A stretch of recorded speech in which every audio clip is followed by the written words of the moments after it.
Itu poin yang kedua. Poin yang ketiga. Poin yang ketiga tentu saja niat, hadirin sekalian. Niat. Ketika kita masuk ke dunia ini, niatkan karena Allah.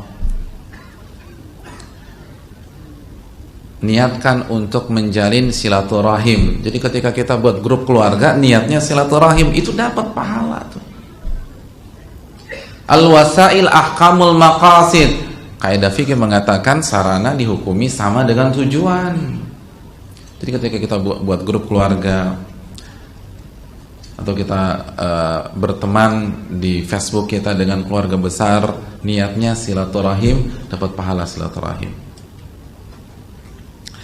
Ketika kita buat grup, tujuannya untuk menjaga ukhuwah Islamiyah, karena Allah berfirman innamal mu'minuna ikhwah, sesungguhnya umat Islam itu saling bersaudara, maka kita dapat pahala ukhuwah Islamiyah. Niat itu penting.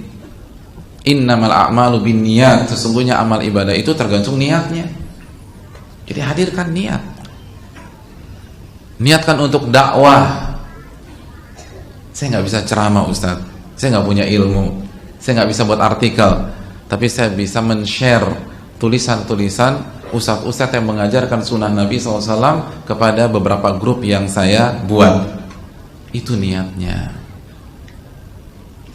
Tapi kalau niatnya hanya cuman seru-seruan, ngumpul-ngumpul aja, lalu nanti kopdar setiap berapa bulan sekali, dan di kopdar pun tidak ada unsur ibadah, unsur taqarrub, tidak ada suasana amal soleh, maka nggak ada manfaatnya sama sekali. Dan ingat, kita akan dihisab oleh Allah.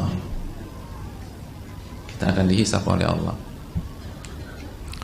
Dan sekali lagi, ini fatal loh. Karena kalau di dunia nyata saya berbicara dengan satu orang antum, oke, satu orang antum. Tapi kalau sudah pakai medsos, dia akan copy paste ucapan saya dan dia akan sebar lagi ke 10 orang, 20 orang, 15 orang, 30 orang, 100 orang. Kalau benar, kalau salah. Kan sekarang main copy paste, copy paste, copy paste, copy paste. Hati-hati, ngeri. Pembicaraan kita difoto, lalu dikirim lagi ke beberapa grup, nih kan, fulan bilang begini, akhirnya banyak yang marah. Dosa kita banyak sekali, hadirin yang dirahmati oleh Allah.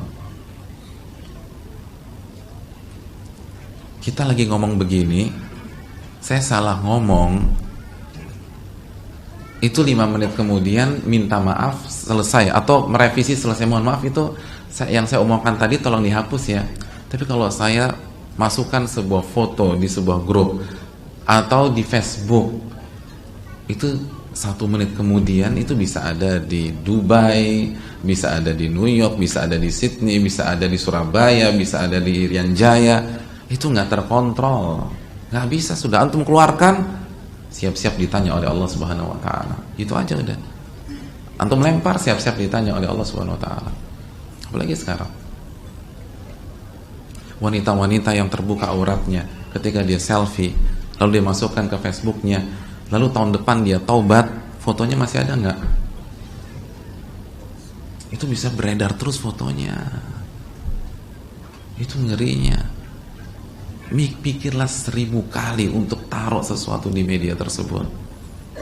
Ini nggak mudah loh.